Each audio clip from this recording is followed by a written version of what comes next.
Situation ayant prévalu dans la ville de Lubumbashi la nuit du vendredi 25 septembre 2020 au samedi 26 septembre 2020 par des éléments Maï Mira du mouvement des indépendantistes révolutionnaires africains. Les faits.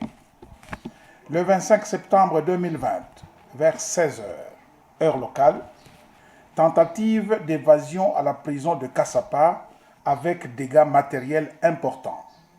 Incendie des blocs, cellules et le bâtiment administratif par les prisonniers et il y a eu mort d'homme. Tentative qui a été déjouée par les forces de l'ordre.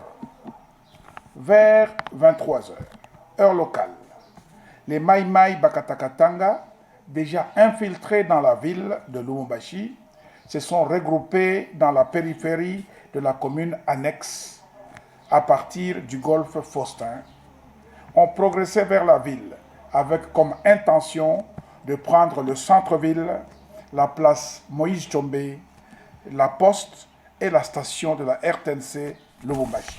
Estimé à plus ou moins 200 personnes, avec les armes AK-47, calibre 12, machettes, flèches et autres armes blanches. Ils ont été empêchés par les forces de l'ordre d'accéder au gouvernorat de province. C'est hors la loi se dirigeront vers la place Moïse Tshombe qu'ils vont investir vers 1 h du matin. La milice était accompagnée des femmes et enfants scandant des slogans sur l'autonomie et l'indépendance du Katanga. Un autre groupe, vers 4 h du matin, heure locale, en provenance de Kamatete, estimé à plus ou moins 100 personnes, a emprunté l'avenue Biaï prolongée, avec comme intention de prendre la prison de la Cassapa et la RTNC Lubumbashi. Ces derniers ont été déjoués par les éléments du bataillon police militaire, PEM en sigle, basé à la prison de Cassapa. Ces assaillants vont progresser pour prendre la RTNC et rejoindre le gros du groupe et se renforcer à la place Moïse Tshombe. Parmi eux, l'on signale des femmes et des mineurs, parmi les combattants armés. La police nationale congolaise va tenter de les disperser avec du gaz lacrymogène pour les séparer. C'est à ce moment-là qu'ils ont répliqué et commencé à tirer sur nos hommes. Ils ont fait l'usage d'armes à feu. En tirant sur nos hommes, 2 policiers ont été décapités. Ils ont aussi réussi à tuer un élément des FARDC. Les forces loyalistes se sont vues dans l'obligation de riposter fermement. En ce moment, la situation est sous contrôle et est devenue calme sur toute l'étendue de la ville cuprifère de Lubumbashi. L'objectif était de prendre et de contrôler la prison de Cassapa, le gouvernorat de province, la RTNC, la place mythique Moïse Tshombe, symbole sacré du mouvement des indépendantistes révolutionnaires africains, MIRA en sigle. À l'heure actuelle, le bilan provisoire se présente comme suit.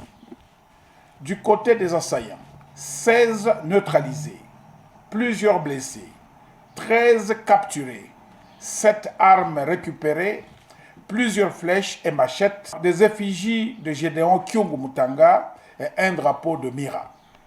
Du côté ami, donc du côté loyaliste, 3 morts, dont 2 policiers décapités et un élément FARDC tué par balle.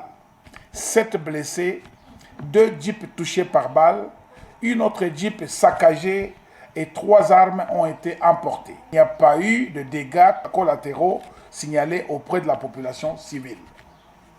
Ceux qui sont en errance ou en débandade sont poursuivis par les forces gouvernementales vers la route Kafoubou, Golfe Le Battant. Les autres se sont dirigés vers la route Likasi, route Kasenga.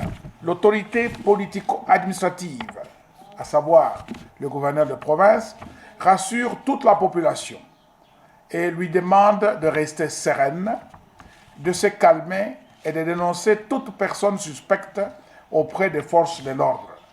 Au moment venu, nous donnerons le rapport final lié à ces événements malheureux. Je vous remercie.